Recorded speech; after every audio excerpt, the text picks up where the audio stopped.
안녕하십니까. 현대투자연구소 송교입니다. 오늘은 벌써 12월을 맞는 첫 번째 주말입니다. 자, 왜 이렇게 세월이 빠른지 정말로 유수화도 같다는 생각이 드는데요. 이번 시간 역시도 이제 하이브 주간 브리핑 형태로 진행을 해보도록 하겠고요. 시장이 이제 어느 정도 안정을 찾은 만큼 가급적이면 이제 빠른 시간 내에 다양한 어떤 그 테마로 여러분들을 찾아뵐 수 있도록 노력을 해보도록 하겠습니다. 자, 지금 이제 그 주식시장도 이제 바닥을 찍고 바닥을 확인하고 이제 오르는 모습이고, 채권 같은 경우, 채권 시장 같은 경우는 이제 잠시 후에 특히 이제 미국 국채 기준으로 지난 그 10월 22일 날 이제 고점을 찍고 이제 그 채권 수익도 지금 그 하락 전환되는 모습이고요. 이제 환율 같은 경우는 굉장히 의미가 있죠. 최근에 그 상당히 다이나믹하게 움직이고 있습니다. 하여튼 등락폭이 많이 큰 상태인데, 달러당 이제 1,400원대에서 이제 그 어제 같은 경우 이제 그 장 중에 이제 1,300원도 이제 그 무너진다는 표현보다도 이제 돌파한다는 그 표현이 맞는 것 같아요. 특히 이제 그 외환시장 같은 경우는 제가 이제 여러 차례 말씀드렸지만, 주식시장과 주식시장 대비해서 이제 그 상위 구조라고 이제 말씀드렸어요. 결과적으로 본다면 이제 주식시장 흐름 역시도 이제 그 외환시장에 수렴해가는 그런 형태가 나올 수 있지 않을까 생각이 되고 있습니다. 자, 하이브 주가가 이제 그 드디어 이제 15만 원 돌파하고, 목요일자로 이제 15만 원 돌파하고 이제 그 눌림목이 이제 출현되는 그런 모습인데, 일단은 이제 그 120선이 굉장히 의미가 있습니다. 사실 어떤 그 본질적인 차원에서 120선을 돌파했다 안 했다 이게 중요한 건 아니지만, 하여튼 우리가 투자를 하면서 기준이 굉장히 중요해요. 기준이 121선이라는 것은 이제 6개월 동안 이제 평균 매수 단가일 수도 있고, 또 매도하는 측에서는 이제 매도 단가가 될 수 있는데, 121선을 주가가 이제 돌파했다는 것은 최근 6개월 동안에 산 사람 혹은 이제 판 사람들의 평균 가격을 넘어섰다는 의미에서 추세를 가름할 수 있는 중요한 어떤 그 시그널이 아닌가 생각이 되면서, 이제 본격적으로 이제 추세 상승 구도에 접어들지 않았나. 다소 좀 희망적인 그런 얘기고, 지난주도 말씀드렸고 또 저희 회원분들께도 여러 차례 이제 강조해 드렸지만은, 사실 지난번에 이제 그 10만원 초반까지 이제 하락했다가 지금 이제 얼추 한 바닥 대비해서 한 50% 정도 올라간 그런 상태입니다. 물론 이제 그 최고점 대비해서는 아직까지 굉장히 불만이 많죠. 하지만 이제 주가가 한번 상승으로 전환되면은 또 웬만해서는 잘 이제 그 하락으로 꺾이는 게 만만치 않거든요. 일단 그 다음 주 혹은 그 이후서부터라도 좋은 흐름으로 이어질 가능성이 높지 않을까. 자, 지금 이제 보시는 화면은 이제 미국 국채 10년 만기 그 채권입니다. 자, 지난 그 10월 22일자가 될 겁니다. 10월 20일자에 이제 최고점이 이제 그 4.232%까지 올라갔었죠. 고점 이후에. 자, 지금 이제 그 3.536%입니다. 누가 보더라도 사실 그 미국 10년 만기 채권 가격은 완전히 꺾였다고 볼 수 있을 것 같아요. 잠시 후에 말씀드리도록 하겠지만, 사실 국채 가격이 오르면서 사실 많은 불확실성과 리스크를 시장에 많이 제시를 했던 거거든요. 그런데 이제 고점 대비해서 이제 채권 가격이 이제 깨졌다는 것은 상당히 의미 있는 그런 시그널이 아닌가 생각이 됩니다. 물론 이제 최근에 이제 파월 연준 의장 같은 경우가 이제 사실 좀 이제 비둘기적인 어떤 발언에 의해서 주가가 상승 모멘텀이 이제 제시가 되는데, 그건 어떤 단기적인 어떤 이슈가 되겠지만, 미국 10년 만기 채권을 본다면 10월 20일 고점 이후에 완연하게 지금 꺾이고, 채권 시장으로만 놓고 본다면 시장은 상당 부분 안정 기조를 좀 찾아가고 있지 않나. 자, 그런 생각을 해보고요. 지금 이제 보시는 건 원달러 환율입니다. 원달러 환율 이제 주봉 차트입니다. 장기 주봉 차트가 되겠죠. 2019년도 12월 달에 지금 달러당 거의 한 1,300원 부근까지 근접했다가 이제 다시 원화가 강세를 보면서 환율이 하락세를 보였고, 또 최저점이 지난 이제 2021년도에 최저점이 이제 달러당 1,080원에서 1,440원까지 이제 환율이 급등했죠. 원화가 급락을 했죠. 그런데 1,440원대에서 다시 또 1,300원마저도 지금 이제 깨지고 있는 그런 상황이거든요. 지난번에도 말씀드린 바와 같이 지금 이제 한국 경제 펀더멘탈을 감안한다면 1,200원 정도, 1,200원 한 초반 정도가 이제 적정 환율이라는 얘기가 많은데요. 사실 이게 사실 어떤 자연과학이 아니기 때문에 누구도 단언할 수 없습니다. 하지만 경제 어떤 볼륨을 감안한다면 1,200원에서 1,250원 정도, 그 정도 선이 뭐 적정 환율대가 아닌가 생각됩니다. 물론 이제 우리나라 자체가 이제 우리나라 경제 자체가 워낙 이제 외상 변수에 민감하고 또 내수보다는 사실 그 수출 비중이 워낙 높기 때문에 이제 환율 변동폭이 클 수밖에 없어요. 클 수밖에 없고 또 다른 어떤 그 대외적인 불확성이 나온다면 또 환율이 또 뭐 더 새로운 국면을 맞겠지만 지금 정도 흐름으로 봐서는 어떤 그 기본적으로 지금 외환 시장 같은 경우는 이제 상당 부분 안정을 찾아가고 있지 않나. 물론 이제 당분간은 이제 변동성이 좀 확대가 될 것으로 예상이 되고 있습니다. 그 점은 여러분께서도 좀 참조를 하셔야 되겠죠. 자, 아울러서 지금 좌상단에 글로벌 자산 시장 메커니즘을 제가 간략하게 말씀드렸는데, 먼저 이제 주가 상투 같죠. 전 세계 증시가 이제 동시다발적으로 전 세계 증시가 상투를 찍고 하락하고, 그 다음에 이제 그게 이제 작년 1월 달 정도라고 보시면 될 거예요. 12월 달, 1월 달 정도. 그리고 다음에 채권 시장이 이제 10월 20일 정도에서 이제 상투를 찍고 이제 꺾였고, 환율도 이제 그 요번에 이제 상투를 찍고 이제 꺾였죠. 이제 채권하고 이제 환율이 상투를 찍었다는 것은 굉장히 이제 우호적인 환경이죠.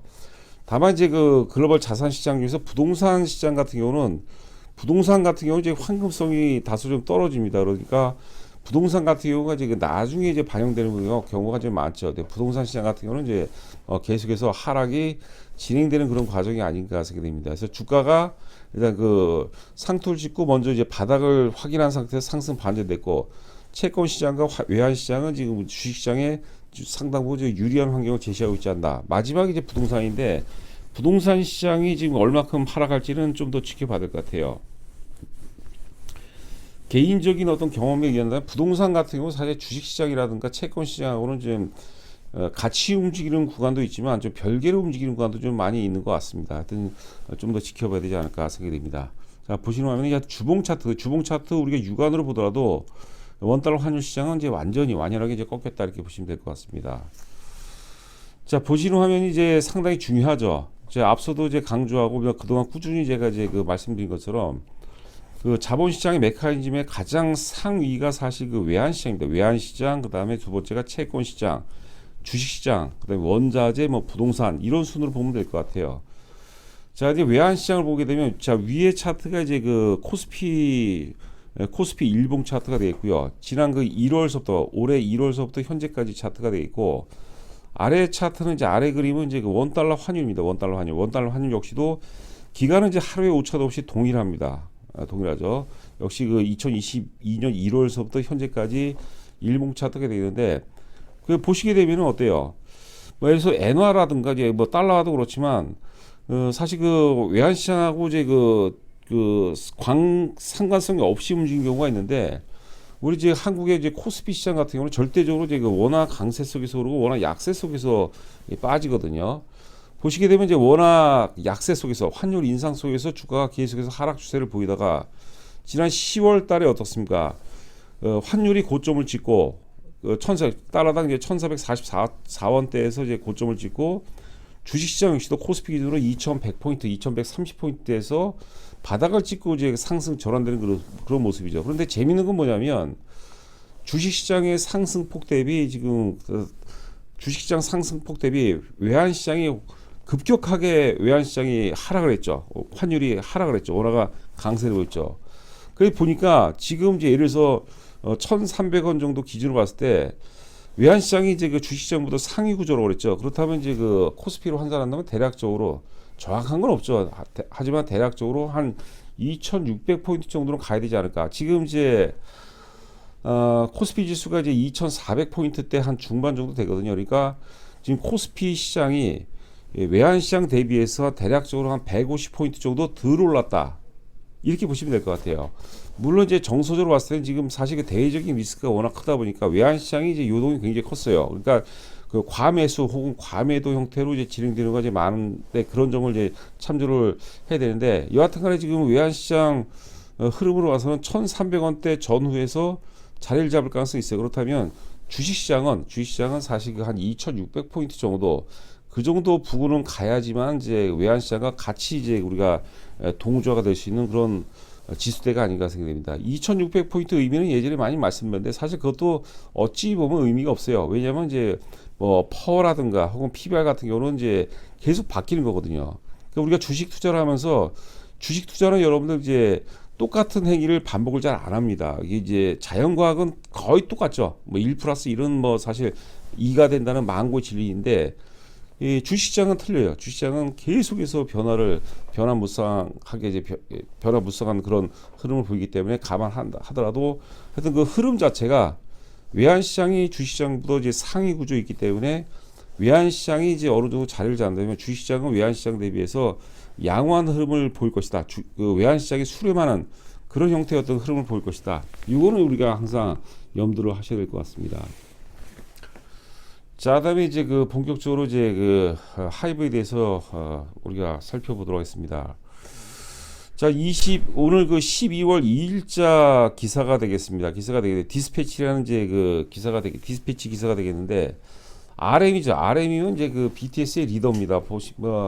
언론에도 이제 자주 나온 바와 같이 사실 영어도 굉장히 잘하고 거의 뭐 사실 뭐랄까 뭐 말 그대로 리더 역할을 뭐 충실히 하는 모습이고 개인적으로도 굉장히 또 역량이 높은 그런 친구인 것 같아요.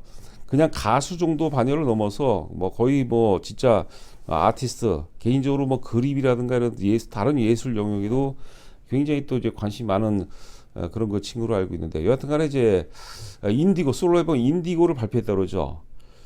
제가 지난번에도 많이 말씀드렸지만 BTS가 이제 단체 활동이 완전 중단 아니죠. 잠정적 중단하면서 사실 그 공연이라든가 혹은 이제 뭐 그 공연에서 발생되는 이제 굿즈라든가 이런 판매는 줄 수밖에 없지만 개인 했던 앨범 판매는 오히려 BTS 완전체로 했을 때보다 더 증가할 수 있다는 그런 얘기를 좀 많이 했습니다. 그래서 지금 이제 사실 그 하이브 주가를 가름할 수 있는 결정적인 것은 뭐냐면 BTS 부재를 과연 어떤 모멘텀으로 메꿀 것이냐 이거거든요. 그 중에 하나가 사실 개별 솔로 활동이라고 좀 볼 수 있을 것 같아요. 뭐 그런 식으로 우리가 좀 해석을 해볼 필요가 있지 않나. 자, 그렇게 보시면 될 것 같고, 그다음에 이제 그 하이브의 또 새로운 모멘텀. 하이브는 우리가 이제 기존의 SM이라든가 혹은 이제 YG라든가 JYP하고는 다른 영역이라고 말씀드렸어요. 이것은 하이브가 추구하는 것은 이제 플랫폼 기업이지, 플랫폼 기업. 그 플랫폼의 지금 축이 지금 게임이죠, 게임.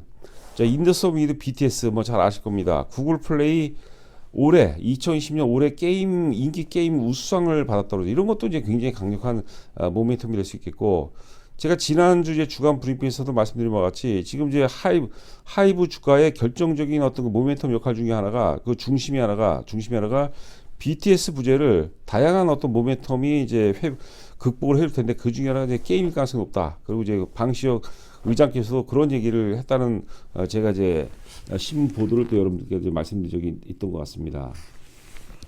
자, 그 다음에 이제 신예 아티스트. 지금 이제 여러분들 잘 아시다시피 세븐틴이라든가 TXT, 엔하이픈 역량이 계속해서 높아지고 있습니다. 세븐틴 같은 경우는 이제 앨범 판매량에서 BTS를 이제 바짝 추격하는 그런 형태를 보이고 있고, 뭐 TXT, 엔하이픈도 마찬가지고, 지금 새로운 신예 아티스트가 이제 르세라핌, 그 다음에 뉴진스인데, 최근에 이제 또 TV를 보니까 그 뉴진스 같은 경우는 그 무슨 은행에도 이제 CF 나오고 왕성하게 활동하는 것 같아요. 근데 오늘 또 이제 그 12월 2일자 보도를 보니까 르세라핌이 이제 그 서클 차트라고 있습니다. 서클 차트 글로벌 K-팝 차트에서 또 4주째 2위를 했다고 그런 거죠.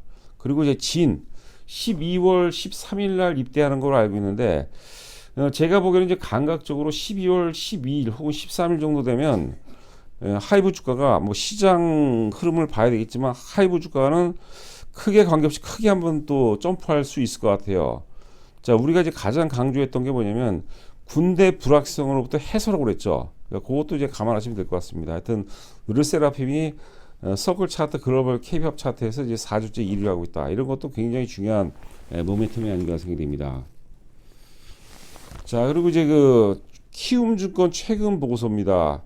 하이브 제목이 이제 의외의 변수가 될 수도 있다라는 제목인데 다소 좀 그 키움증권에서는 좀 부정적으로 쓴 이제 보고서인 것 같아요. 그러니까 예상 매출이라든가 영업이익도 여타 최근에 나온 보고서 대비해서 대략적으로 지금 2023년도 예상 어떤 영업이익 기준으로 본다면 예상 영업이익이 한 2천억 정도로 보고 있는데 지금 키움증권에서 1,800억 정도로 보고 있거든요. 그래서 무슨 내용인지 내용 자체는 이제 제목에서 우리가 유추할 수 있는 것처럼 BTS 부재가 이제 의외의 변수가 될 수도 있다고 하는데 이거는 우리가 여러분들 어떻습니까? 예전부터 꾸준히 얘기해왔던 거죠. 2023년도 매출 영업이익은 2022년이니까 전년도 대비해서 줄 수밖에 없어요. 그걸 얼마큼 이제 커버하느냐.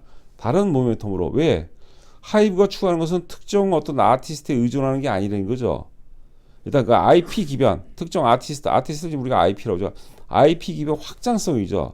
게임이 될지, 그게 위버스가 될지, 혹은 이제 뭐 NFT가 될지, 하여튼 그 확장성이죠. 그래서 그 특정 아티스트 비중이 줄고 다른 쪽 역량으로 데이터가 나온다면 그게 이제 굉장히 강력한 모멘텀이 될 가능성이 높다. 이렇게 보시면 될 것 같아요.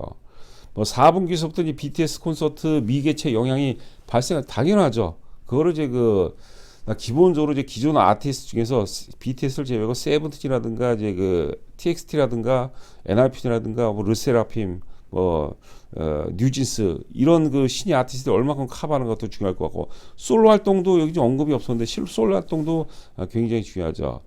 자, 그래서 키움증권에서는 이제 4분기 그리고 이제 내년도 2023년도 상반기만 잘 넘길 수 있다면 이제 주가 역시도 이제 거듭날 수 있다, 이렇게 얘기한 것 같습니다. 자, 지금 이제 키움증권에서 올해 예상 영업이익을 2,250억을 보고 있어요. 제가 이제 2019년도 자료가 없었고 2019년 자료서를 다시 찾아서 봤는데 2019년도 영업이익이 987억, 2020년도 1,450억, 2021년도 1,900억, 올해 예상 영업이익이 2,250억인데 대략적으로 2,300억 정도 나올 것 같아요. 지금 키움증권에서만 유독이 이제 2,200억으로 좀 작게 잡았는데, 하여튼 그렇고 대단한 거죠, 여러분. 영업이익이 계속해서 이렇게 증가하고 있다는 것은 대단한 것 같아요. 시장하고 상황. 어차피 주가는 지금 엔터테인먼트 전반은 짱짱합니다. SM도 지금 역사적 고점 반열이고, JYP도 마찬가지인 것 같아요. 지금 YG만 이제 조금 처지는 그런 모습인데, SM이라든가 JYP 엔터테인먼트 같은 역사적 신고가를 돌파하기 직전의 그런 반열입니다. 자, 여튼간에 지금 K-팝이라는 것은 거스를 수 없는 어떤 시대적인 흐름이 아닌가 생각되는데, 내년도 한 2천억 정도만 찍어준다면은 굉장히 선방을 했고, 주가 역시도 이제 그런 부분에 충분히 보답을 할 수 있지 않을까. 자, 그런 생각을 해봅니다. 지금 여러분들 하이브 최근 보고서를 보면요, 12개월 선행 PBR이죠. 주당 순자산 비율이 되겠죠. 주가 순자산 비율이 되겠는데, 대체적으로 2.0배가 안 돼요. 거의 가치주 반열로 들어선 거죠. 사실 하이브 정도, 지금 사실 엔터테인먼트 중에서는 이제 국내를 넘어서 세계 최초죠. 최초 어떤 플랫폼 기업을 꿈꾸고 있는데, 그런 기업의 실적도 계속해서 우상향으로 좋아지고 있는데, 그 기업의 PBR이 2.0배가 안 된다는 것은 의미가 굉장히 지금 사실 주가 역시도 왜곡됐다고 이제 봐야 되는 거죠. 자, 제가 이제 회원분들한테도 충분히 얘기했지만, 기본적으로 20만원 정도 반열이 올라서야 돼요. 워낙 과매도가 이제 많이 진행했죠. 그 과매도의 원인 중에 하나가 이제 BTS 이제 군대 불확성이라고 보는데, 하여튼 진이 먼저 이제 입대를 하면서 군대 불확성 요소 부분들이 이제 주가에 막 계속해서 이제 반영이 될 가능성이 높지 않을까 생각합니다. 자, 지난 10월 초에 10만 원대 초반에서 바닥을 찍고 이제 저점을 꾸준하게 높이는 모습인데, 저점이 길게 일정하고 목요일자죠. 미국 증시가 특히 이제 나스닥 시장이 이제 큰 폭으로 오르면서 이제 갭 상승을 했습니다. 갭 상승. 그 갭이 굉장히 의미 있는 갭이다. 그리고 121선을 돌파했다는 것도 우리가 상당 부분 더 의미를 둬야 되지 않을까 생각합니다. 하여튼 목요일날 주가가 많이 올랐기 때문에 이제 금요일날 조정은 충분히 7, 80% 이상은 감안했던 그런 조정이었죠. 눌림목 한 이틀째 15만 원을 물론 그 시장 흐름 봐야 되겠지만 15만 원을 크게 훼손할 가능성이 좀 낮지 않을까 생각이 되고요. 이 정도 분위기라면 1차적으로 18만 원에서 19만 원, 그리고 주가가 급락한 시점이 있습니다. 급락한 시점. 5월 달에 이제 급락했는데 그게 대략적으로 20만 원에서 22만 원 정도 했는데, 일단은 지금도 자리 잡았지만 20만 원 정도 반열 위에 올라서야지 주가가 제대로 좀 평가를 받는 그런 구간이 아닌가. 자, 그런 생각이 됩니다. 그러니까 지금 이제 주식 비중이 좀 적으신 분들이 있을 거예요, 분명히. 혹은 이제 신규로 오늘 방송을 보시거나 신규로 투자하실 분들은 15만 원 정도, 지금 15만 원 미만에서 살 수 있을지 아닐지는 저도 모르겠으나, 지금 조종기를 이용해서 사는 것은 찬성해드리고, 또 비중이 작은 분들은 또 늘려야 될 거고, 늘려야 될 것 같고, 특히 이제 고점에 물리신 분들이 있을 것 같아요. 주식을 팔지 않으면 손해 본 게 아닙니다, 여러분들. 냉정하게 주식을 샀는데 주가가 뭐 100%, 200% 올랐어요. 팔지 않으면 돈을 그 이익 실현이 된 게 아닙니다. 내 돈이 아니에요. 반대로 손해를 봤다 하더라도 팔지 않으면 견딘다면 손해 본 게 아닙니다. 그러니까 그 점은 여러분께서 명심하시기 바라고, 고점대에서 이제 많이 손해 보신 분들은 제가 보기엔 좀 끌고 가는 게 좋을 것 같아요. 끌고 가서 보고 요번에 어떤 그 BTS 부재를 어떤 형태로 잘 극복하는가를 좀 우리가 좀 확인을 해볼 필요가 있지 않나. 자, 그런 생각을 해봅니다. 자, 하여튼 그 주간 여러분들 한 주간 고생 많으셨고, 저는 또 다음 주에 좀 다양한 어떤 테마로 찾아뵙도록 여러분께서 또 여러분들과 또 약속을 해 보도록 하겠습니다. 감사합니다.